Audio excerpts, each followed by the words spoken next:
standing next to this bed that's been let to settle or just foul is the expression, which means I've got nothing really happening. I haven't looked after it. The mulch has eroded away, and one of my little helpers came along. He had a little bit of mulch left in the barrow, and I said just top it up in some of the beds that need it. You can see where the soil's exposed, and we know what happens with soil when it's exposed to the sunlight or the environment. It dehydrates, it shrinks, it kills all the life form that exists in the soil. Any composting creatures will go down a bit further if they stay at all, that is. And then your plants struggle. Now, we've got strawberries running around everywhere here. We've also got the horseradish. It's in here somewhere. Where is it? That's a weed. One second. I didn't ask him to weed the garden, because if he did weed the garden, he would have pulled out the horseradish. These are garlic just sprouting up.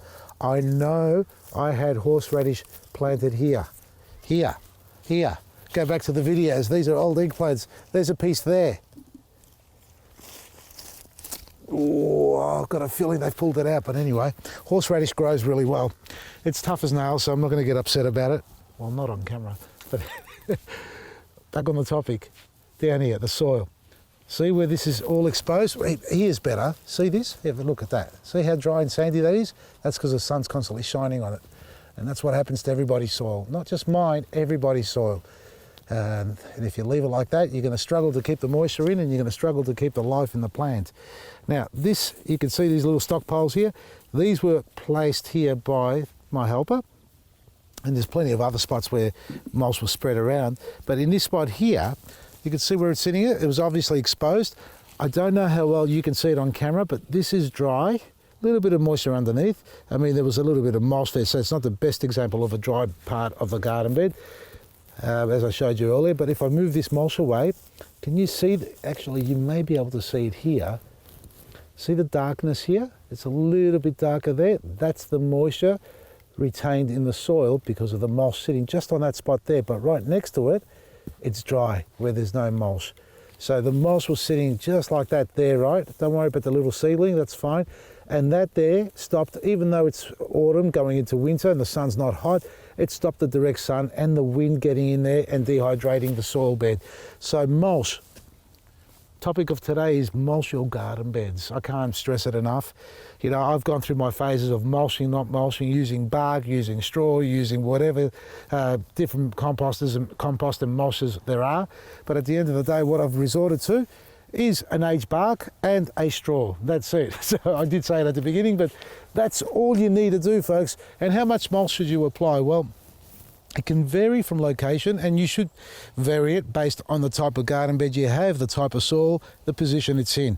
If you've got a lot of sunlight there, you need a good thick layer of mulch, about 3 inches or 70 mil plus, and it should sort of interlock as well. It can't be light and fluffy. The garden straw, lucerne, that stuff there's a little bit light, and it does break down a lot quicker, and it can blow away if it's not hydrated often enough or kept hydrated. So I go with a bean straw. There's pea straw as well, but also aged bark. You'd be surprised how good it works in garden beds like veggie garden beds, flowering beds.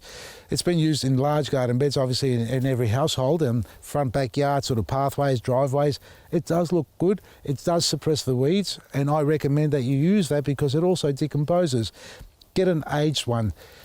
Don't always go looking for the most freshest of looking mulches, because the aim of mulch is to decompose and feed the life in the soil and keep the moisture in, and obviously the heat out and the cold out, and vice versa. So that's the aim of mulch. So if you get something new, it's going to take all that longer for it to break down and start to decompose, because its purpose is to feed the soil in many ways.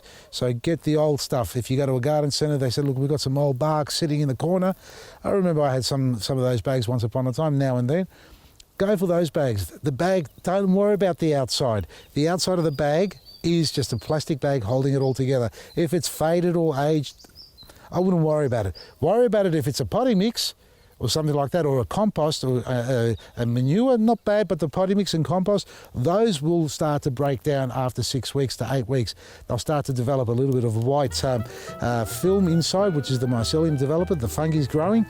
Those ones will start to deplete. So you're better off with the mulch that's old and fresh potting mix and compost. But in this bed here, well, I am going to top dress it, but I'm going to do that tomorrow. Check out our website, vasilisgarden.com. From me, Vasily Maresi. Hey, don't forget to redeem your reward points. You're going to lose them very soon if you haven't used them.